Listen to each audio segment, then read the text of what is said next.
Hello everyone.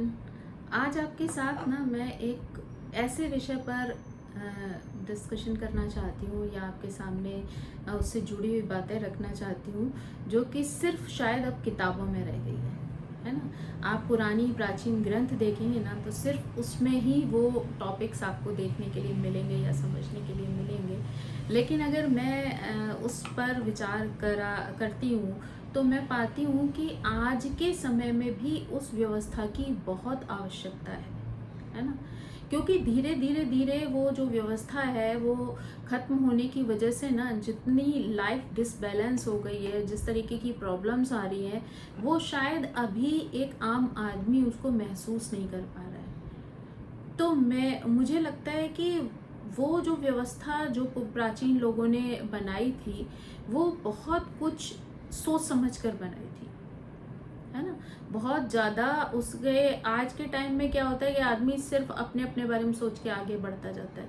लेकिन प्राचीन जो व्यवस्थाएं बनाई जाती थी ना तो उसमें पूरे समाज का जो एक कहना चाहिए कि विकास जो है वो शामिल होता था। पूरे समाज की जो परेशानियां होती थी, अच्छाइयाँ होती थी, बुराइयाँ होती थी, वो सब कुछ उसमें निहित रहती थी। तो मैं बात करने वाली हूँ आश्रम आश्रम व्यवस्था के ऊपर। आश्रम व्यवस्था की अगर हम बात करें ना तो उस समय पे ना जीवन को 100 वर्षों में बांटा गया था। 100 वर्ष के लिए निर्धारित किया गया था। तो उस 100 वर्ष को 4 भागों में डिवाइड कर दिया गया था। तो पहला जो आश्रम था वो था ब्रह्मचर्य आश्रम, जिसमें बच्चों को जैसे आजकल स्कूल कॉलेज में भेजा जाता है, हॉस्टल्स में भेजा जाता है, ऐसे ही उस जमाने में गुरु के आश्रम में भेजा जाता था, जहाँ की वो पूरी तरीके से अपनी शिक्षा को ग्रहण करते थे और आगे आने वाले जीवन में जो भी परिस्थितियाँ, जो भी चीज़ें हैं, उनको कैसे उन्हें टैकल करना है, वो सारी चीज़ें उस व्यवस्था के अंतर्गत उन्हें सीखने के लिए मिल जाती थी, है ना। तो जो दूसरी व्यवस्था थी वो थी गृहस्थ आश्रम की।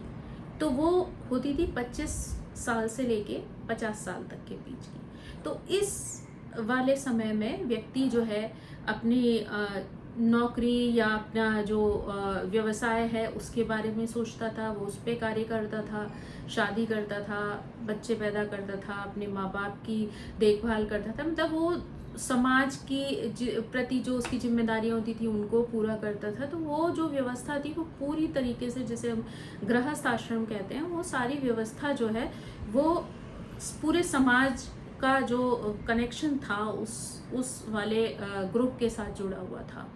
उसके बाद की जो व्यवस्था आती थी वो आती थी वानप्रस्थ की।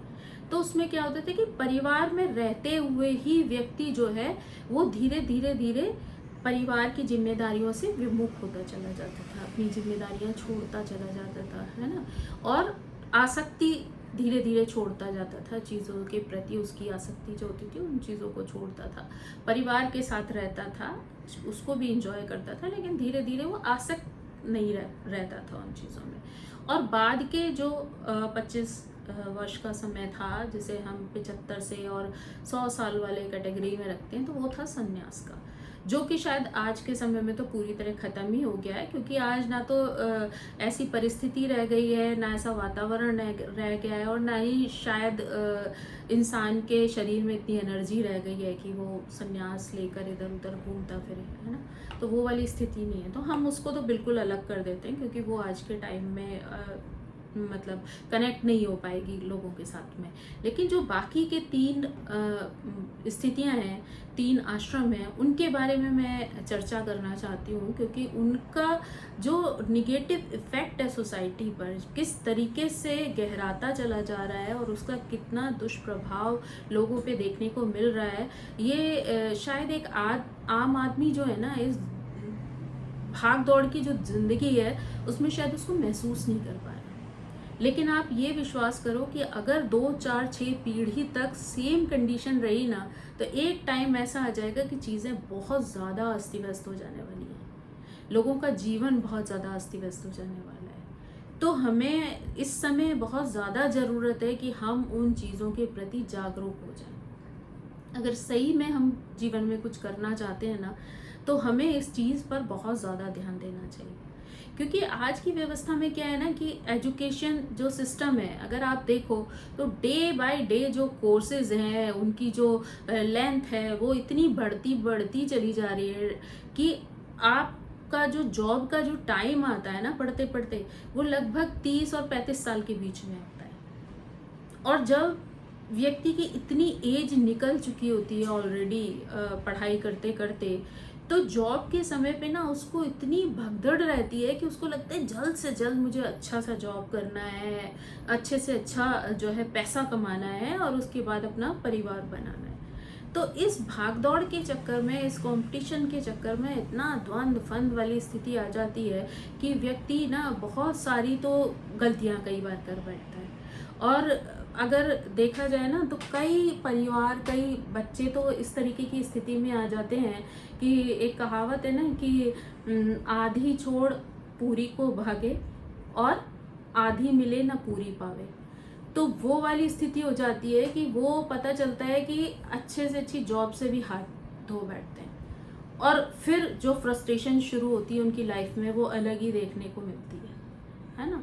और जो लोग जॉब पर रखते हैं या जो आजकल कॉरपोरेट वर्ल्ड में अगर आप जाएंगे तो वहाँ की जो दुनिया है वो तो बिल्कुल ही अलग है, क्योंकि उनको लगता है कि जैसे जैसे एज बढ़ती जाती है लोगों की काम करने की स्ट्रेंथ कम होती जाती है ना, लोगों की ताकत कम हो जाती है।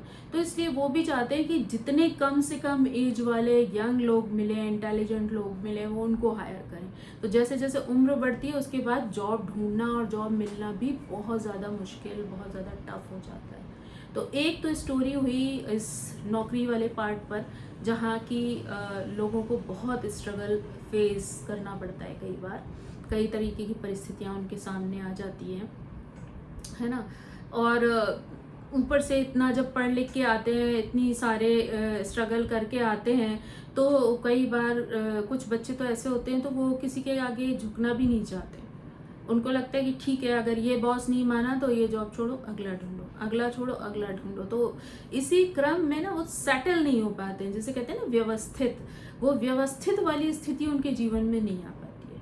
तो एक तो प्रॉब्लम यहाँ शुरू हो जाती है, जो स्ट्रगल शुरू होता है उनका, क्योंकि इसी स्ट्रगल के साथ साथ उनकी आयु भी बढ़ती जा रही है। तो उस आयु बढ़ने के साथ साथ में जो उनके जो अवसर हैं जॉब पाने के या व्यवसाय करने के, वो और भी कम होते चले जाते हैं, है ना। क्योंकि अगर उन्हें मान लीजिए नौकरी ना मिले और उन्हें अगर बिजनेस भी करना है, तो जब पैसा कमा ही नहीं रहे तो बिजनेस कहाँ से करेंगे। तो बिजनेस करने के लिए भी तो उन्हें पैसा चाहिए, तो वो व्यवस्थाएं भी बिगड़ जाती हैं। तो उस वजह से ना नौकरी वाली स्थिति आती है, ना बिजनेस वाली आती है, और फ्रस्ट्रेशंस जो एज के साथ बढ़ते जाते हैं वो अलग बढ़ते जाते हैं, है ना। तो ये सारी प्रॉब्लम्स तो होती ही होती है। अब हम आते हैं सेकेंड कैटेगरी पे कि जब इतनी लेट जो शादियां होती हैं उसके साथ एक प्रॉब्लम शुरू होती है एडजस्टमेंट की। अगर आप आजकल के टाइम में देखेंगे, आप ध्यान देंगे, तो आप पाएंगे ना कि इतने सारे हर दूसरे दिन किसी ना किसी के डिवोर्स की न्यूज़ आपको सुनने के लिए मिल जाएगी, या झगड़े की न्यूज़, या एडजस्टमेंट नहीं हो रहा है दोनों का, दोनों पार्टनर्स का। तो ये सारी न्यूज़ ना आजकल आपको आए दिन किसी ना किसी किस्से के रूप में, कहानी के रूप में, दोस्तों के रूप में, रिश्तेदारों के रूप में कहीं ना कहीं सुनने के लिए आपको मिल ही जाएंगे। लेकिन अब इसका कारण क्या है, इसके पीछे का, इसके पीछे की परेशानी क्या है? इसके पीछे का जो मेन कारण है ना, वो ये है कि आयु इतनी ज़्यादा हो चुकी है कि लोग ना आयु बढ़ने के साथ साथ क्या होता है, रिजिड होते चले जाते हैं। तो उनके लिए ना अपनी जो उन्होंने सोच बना रखी है, अपना जो दायरा बना रखा है, अपने जो तौर तरीके बना रखे हैं, वो इसमें किसी के साथ भी कोई एडजस्टमेंट, कोई समझौता करना नहीं चाहते हैं। अब वो स्थिति चाहे मेल की तरफ से हो या फीमेल की तरफ से हो, दोनों ही तरफ ये होता है, क्योंकि एक तो दोनों की एजुकेशन हाई होने लगी है, तो दोनों को ही लगता है कि जब हम पढ़े लिखे हैं इतने ज़्यादा तो हम क्यों झुके, है ना। तो आपने देखा होगा कि भाई जैसे पेड़ होता है, तो जब तक वो पौधा होता है, जब उसकी सॉफ्ट वाली डंडियां होती हैं तो आप झुका सकते हो, है ना। झुका सकते हो मतलब आप मोल्ड कर सकते हो, आप जैसे चाहते हो वो उसको उस रूप में ले जा सकते हो। और जब वो पेड़ बन जाता है तो वो डंडियां जो होती हैं, उसके जो तने होते हैं, वो इतने हार्ड हो जाते हैं कि आप उसको, वो टूट जाएंगे लेकिन वो कहीं भी मुड़ेंगे नहीं, झुकेंगे नहीं, है ना।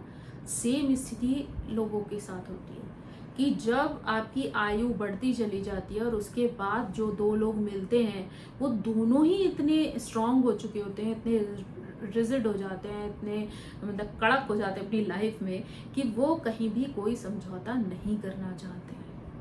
तो वो टूट जाना प्रेफर करते हैं, वो अलग हो जाना प्रेफर करते हैं, वो अपनी अपनी ज़िंदगी अकेले जीना प्रेफर करते हैं, पर वो समझौता करने के लिए तैयार नहीं होते हैं। तो दूसरी प्रॉब्लम यहाँ पे आ जाती है।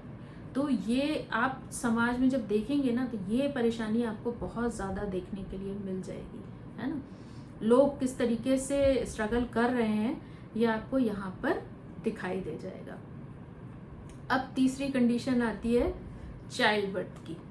तो जैसे जैसे एज बढ़ती जाती है ना, वैसे वैसे आपको चाइल्ड बर्थ वाला जो स्टैमिना है, जिसके लिए आपको हेल्दी बॉडी चाहिए, हेल्दी माइंड चाहिए और उस तरीके की स्थिति के लिए और बच्चे को पालने की स्ट्रेंथ भी चाहिए, है ना। तो जब आपको एज बहुत ज़्यादा बड़ी हो जाती है तो उसके बाद ये सारे इश्यूज भी आना शुरू हो जाते हैं। बल्कि आजकल तो आप देखेंगे कि फीमेल में तो इतनी जल्दी ये सब प्रॉब्लम्स आना शुरू हो गई हैं कि बिना इलाज के चाइल्ड का होना ही बहुत मुश्किल हो गया।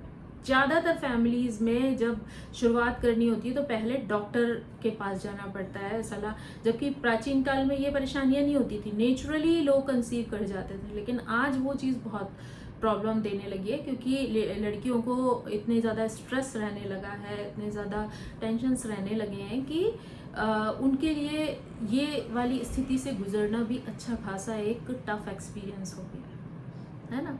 तो वहाँ पर भी स्ट्रगल करना पड़ता है कपल को और बहुत सारी चीज़ें, बहुत सारे इश्यूज फेस करने पड़ जाते हैं, हेल्थ की वजह से, उम्र की वजह से, स्टेमिना की वजह से बहुत सारी चीज़ें डिफ़िकल्ट हो जाती हैं। तो ये एक तीसरी परेशानी है जो कि आजकल आपको बहुत ज़्यादा देखने के लिए मिलेगी, क्योंकि फीमेल्स को भी हार्मोनल इशू हैं, आदमियों को भी हार्मोनल प्रॉब्लम्स आ रही हैं। तो वो सारी चीज़ें बहुत डिफ़िकल्ट होती हैं एक नॉर्मल चाइल्ड बर्थ के लिए। तो इस वजह से क्या होता है कि बहुत सारी परेशानियां आपको फेस करनी पड़ जाती हैं। तो पहली परेशानी आई नौकरी में, दूसरी परेशानी आई आपको मैरिज में, तीसरी परेशानी आई आपको चाइल्ड बर्थ में। तो अब ये सारी परेशानियों के बीच क्या होता है कि करते करते आपकी अच्छी खासी एक एज हो जाती है, 40-45 साल के आप ऑलरेडी हो चुके होते हो ये सारी परेशानियां झेलते झेलते। अब जो स्थिति आती है वो ये आती है कि धीरे धीरे आप अपनी नौकरी, अपने कमाने, क्योंकि भाई आपका बच्चा अगर लेट हुआ है, मान लीजिए 40-45 साल पे आप बेबी को जन्म दे रहे हो, तो ऑब्वियसली उसको पालने के लिए जो स्ट्रेंथ चाहिए, फिर पैसे चाहिए, तो उसके लिए आप उसी भाग दौड़ में लगे रह जाते हो और आप सब भूल जाते हो। उसके बाद आपको बस ये लगता है कि कैसे न कैसे मुझे ज़्यादा से ज़्यादा अच्छा से अच्छा अर्न करना है। तो आपका फोकस जो है वो परिवार पे कम, पैसा अर्न करने पे ज़्यादा लगा रहता है। आप इतने ज़्यादा बिजी रहते हो उनके लिए सुख सुविधाएं जुटाने में कि आप कई बार वो फोकस अपने बच्चों पर, अपने परिवार पर नहीं कर पाते हो, है ना। फिर वो चीज़ें जब आगे बढ़ती जाती हैं तो आजकल जॉब का जो टाइम है वो भी लगभग क्या हो गया, 65 साल के करीब। पहले लोग 50 पे फ्री हो जाते थे उन चीज़ों से और अपने परिवार पे ध्यान देते थे या अपनी ग्रोथ पर, अपनी जो अंदर इनर ग्रोथ है उस पर फोकस करते थे। लेकिन आजकल क्या हो जाता है कि 65 साल तक तो जॉब में ही आदमी रगड़ता रहता है अपनी ज़िंदगी। तो और उसके बाद जब वो रिटायर होता है तो उसको लगता है उसे शांति की ज़िंदगी जीनी है। लेकिन पता चलता है तब तक बच्चे सेटल ही नहीं हुए, बच्चों की शादियां नहीं हुई, उनके काम नहीं हुए हैं, है ना। कुछ बच्चों की जॉब्स नहीं प्रॉपरली सेटल हुई हैं। अब क्या है कि रिटायरमेंट के बाद भी ना आपको सुकून नहीं है, आप उस एज पर भी उसी टेंशन में जुटे हुए हैं। आपको हर वक्त यही चिंता सताई जा रही है कि आपके बच्चों का क्या होगा, आपकी फैमिली का क्या होगा। तो आप क्या है कि उस समय भी जो एज थी आपकी विरक्ति की तरफ जाने वाली, उस एज पर भी आप पूरी तरीके से आसक्त हो।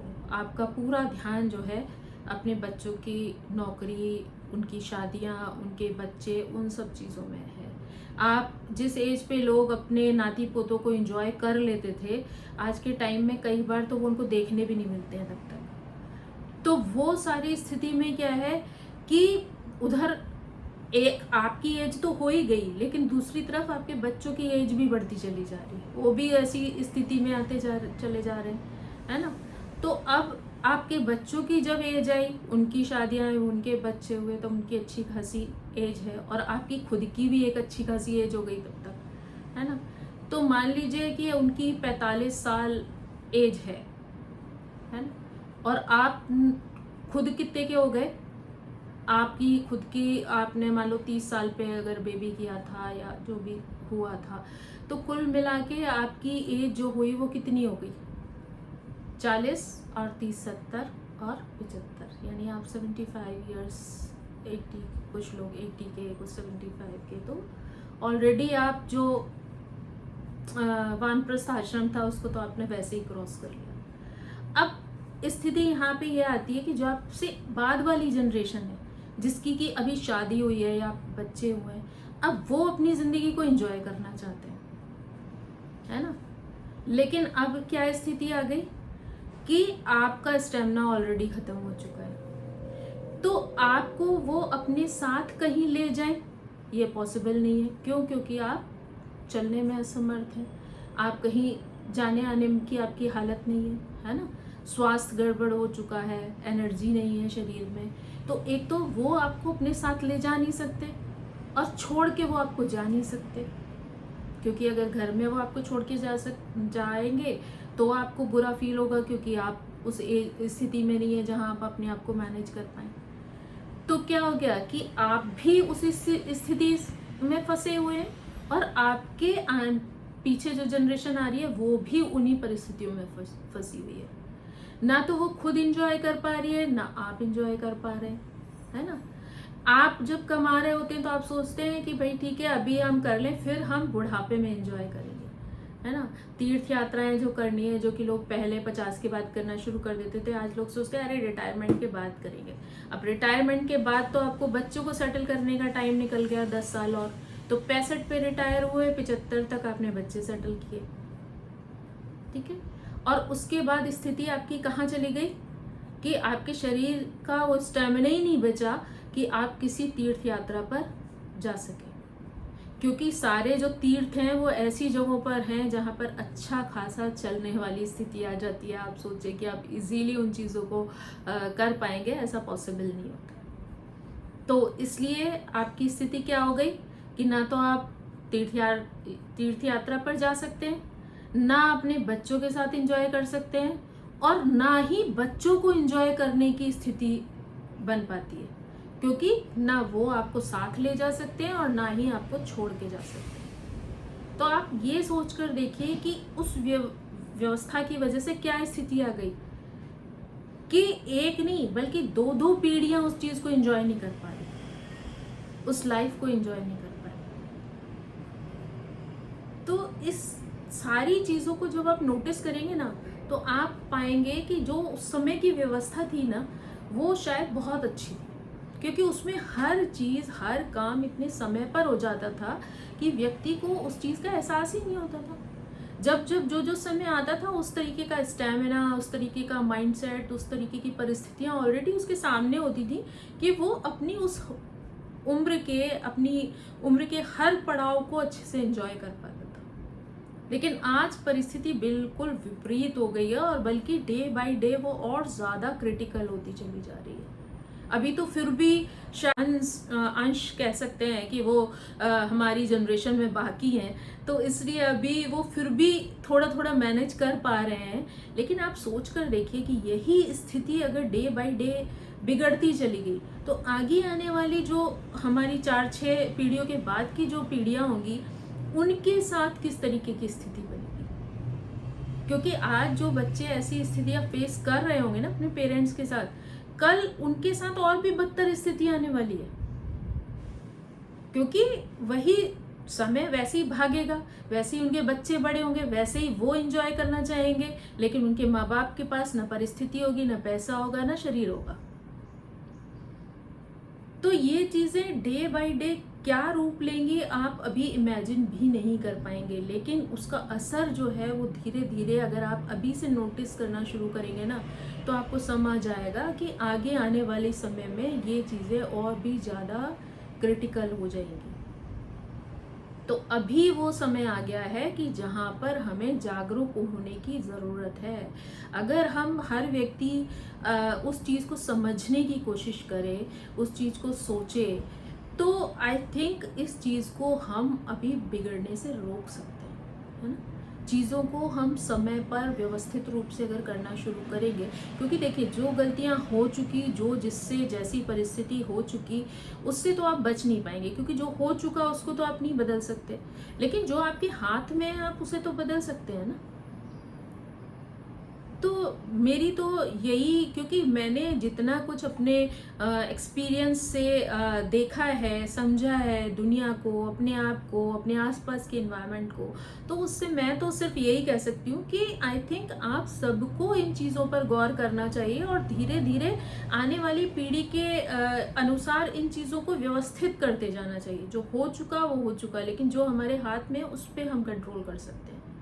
तो जब आप धीरे धीरे उन चीज़ों को सुधारेंगे, तो आई होप कि आने वाली 2-4 पीढ़ियों के अंदर ये चीज़ें वापस से रेगुलर आना शुरू हो जाएंगी। लेकिन होता क्या है कि जनरली हम, क्योंकि अगर आप किसी से कहेंगे आने वाली जनरेशन से, तो उनका सीधा सा बात होगी कि आपने भी तो ऐसा ही किया था, आपने किया, फिर आप हम पे प्रेशर डालो। लेकिन वो ये नहीं समझ रहे हैं, अगर वो उसकी गहराई को समझ पाएंगे ना, उसमें होने वाली आगे की जो प्रॉब्लम्स हैं उनसे अगर वो सचेत हो जाएंगे और उनकी परिस्थितियां समझ पाएंगे, तो वो आगे आने वाले समय में ऐसी गलतियां कभी नहीं दोहराएंगे।